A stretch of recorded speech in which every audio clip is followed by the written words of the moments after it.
Esther has been hearing us for a long time, and we don't want you to think that she's particularly good at this. She is. She's thriving in so many ways, but she faces reality too. Reality is a tricky thing, isn't it?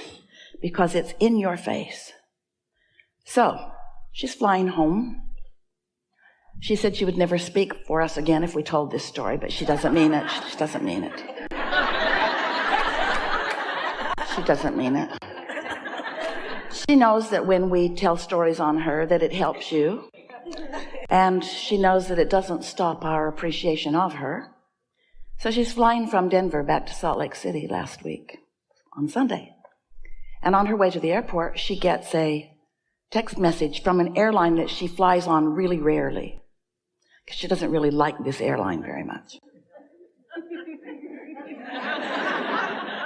She flew with friends, and so she knew she had split energy, but so what?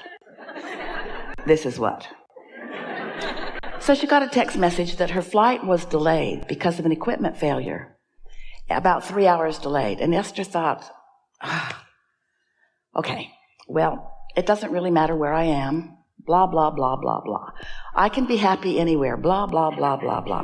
Well, she really sort of kind of means that, but she didn't like the delay. And she knows sometimes, because she's had the experience, and she believes that sometimes those delays get longer and longer and longer and longer and longer.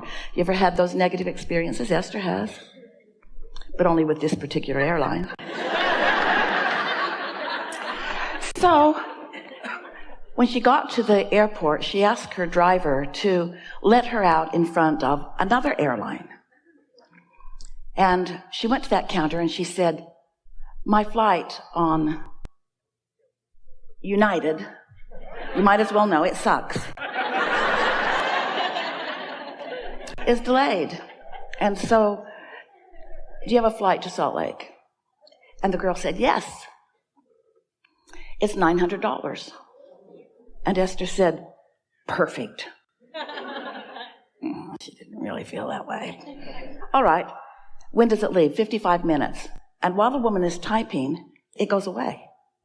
And then there isn't another one that soon, but there's another one about an hour before her delayed flight is scheduled to leave. And Esther thought to herself, oh, that's a ridiculous amount of money to spend to save an hour of waiting. Even I am not that decadent. She is, but...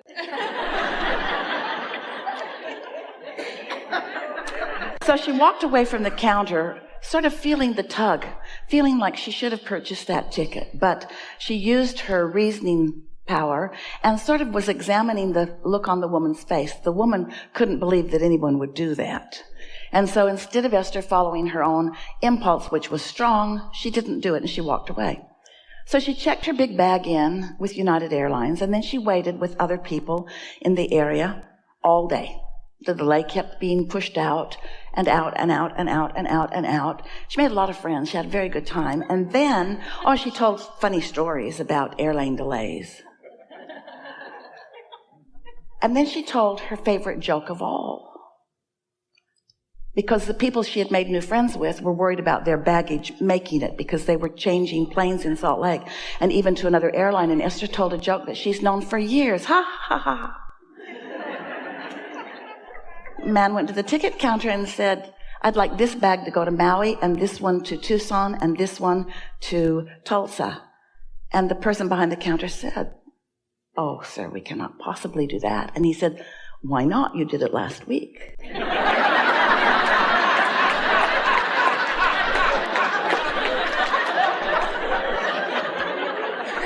Really funny. So, finally, the new plane is there, but now there's a weather delay because there are lightning strikes in Denver. So another hour delay, and finally, the plane takes off. It's only a 55-minute flight. Esther lands, she's at baggage carousel, and all the bags come off, but not hers. Why would hers come off?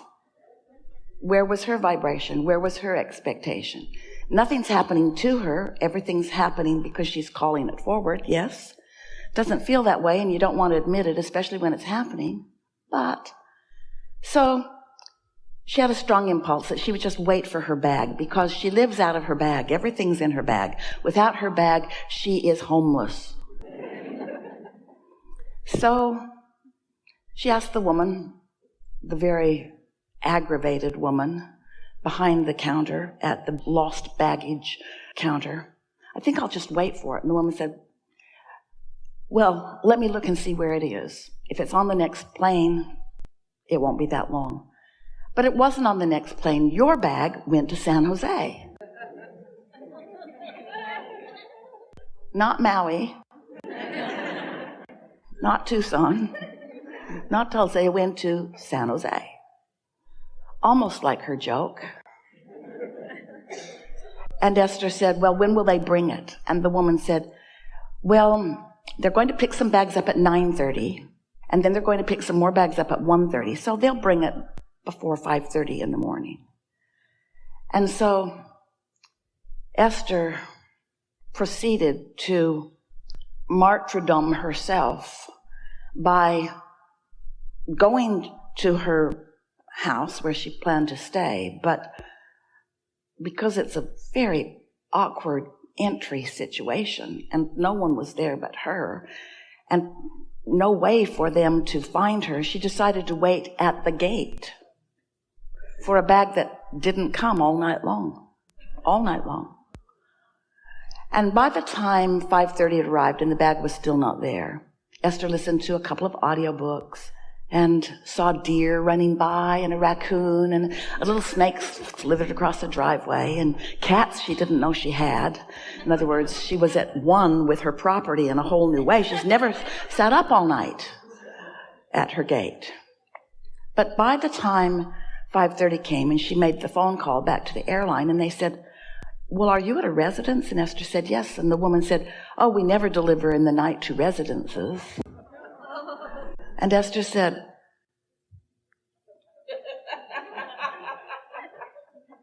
that would have been very nice to know 8 hours ago. So, you get what we're talking about here? Esther was not out ahead of that. She left her vibration right where she last left it. The last time a piece of baggage was not delivered to her was when she flew to Charlotte a few years ago on United Airlines. In other words, your vibrations are stuck where you last left them. You have expectations that you don't own up to. And so Esther didn't even try to get out ahead of that. She knows better. But really, Abraham, you think I can get out ahead of everything? Yes, we do. We think that you can get out ahead of everything. We think that you can, in general terms, plan for your well-being. We think that you can get to a place where you expect well-being to be yours. And every now and again, it is so wonderful to have an experience that is so obvious to you, where you can absolutely make the parallels, where there is no question in your mind that the thought you thought and the results you got were identical in vibrational nature.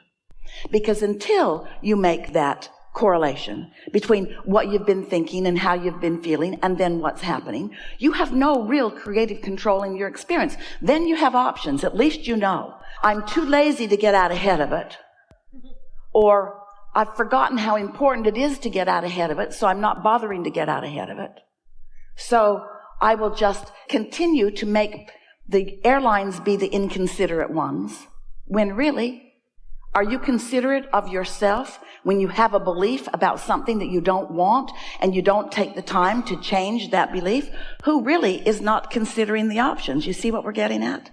Do you create your own reality, or does United Airlines create your own reality? Because most people would like it to be the airline that is responsible. Most people would like it to be someone else needs to do something so that I can feel better. And we want you to know that you can, to a certain extent, you can fill out the survey. Esther won't. You can demand of things. Esther won't. She's smarter than that. Or you can decide, once you have an experience that is unsettling and not preferred and really not wanted, you can reach the place where you finally say, and this is what we want you to hear above all things that you will ever hear from us, I give up all control of circumstances and situations and people and events. and I'm turning it over to the power of non-resisted thought. Because you just cannot control. You can't control. There are too many moving parts. Sometimes you think, well, it's just coincidence, or it's just odds, or just sometimes your bags come and sometimes they don't. No. Everything that happens to you in your experience is a direct response to the vibrational frequencies that you are offering on any given subject. You just often don't realize that you're offering those frequencies until you get the results. So there are two ways to know what you're doing vibrationally. And what you're doing vibrationally really matters, because what you're doing vibrationally is what equals your point of attraction. So what you're doing vibrationally is causing the universe to respond. And there are two ways for you to know what that is. What am I doing vibrationally? One is, how do you feel? Esther had several very clear promptings of different action that she could take that she overrode with practicality. And looking back, she saw several things she could have done differently to make it better once it got tumbling in the wrong direction. So the first thing that you can do is pay attention to the way you feel and do your best to find the best feeling thought or action, the path of least resistance thought or action. And the other way you can know what you're doing vibrationally is wait till it manifests. And when you're sitting at the gate all night, you know, yeah, that's right where my vibration was. That's right where it was. That's right where it was. In expectation of something unwanted. So we're eager to talk with you today about anything that matters to you, with the understanding underpinning, the premise being that you vibrate your own reality into being by your habits of thought. And so the question on the table is, do I have the ability to think other than what happened? Can I have had an experience with a person, with a situation, with a company? Can I have had an experience, and can I resist the temptation to regurgitate the unwanted aspects of that enough that I can get out ahead of that vibration and leave it in a new place? That really is what creating your own reality is all about. And so as we watch Esther, and you too, we see you doing a whole lot of things that really work for you. We can feel your optimism rising. We think that you are living wonderful lives, and we know that you can feel the improvement since you've decided to be more deliberate.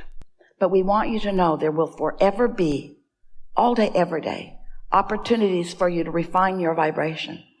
And when you get good at it, you will feel like the master of the universe, where things are responding to you. There are so many things that are working for you behind the scenes that you don't even know are working for you behind the scenes. Because they're working for you behind the scenes. Because they are flowing on the energies of your positive expectation. Or they are flowing behind the scenes on the energy of the beliefs that you hold that happen to be a vibrational match to the desires that you hold. But you don't have to take pot luck. You don't have to create by default.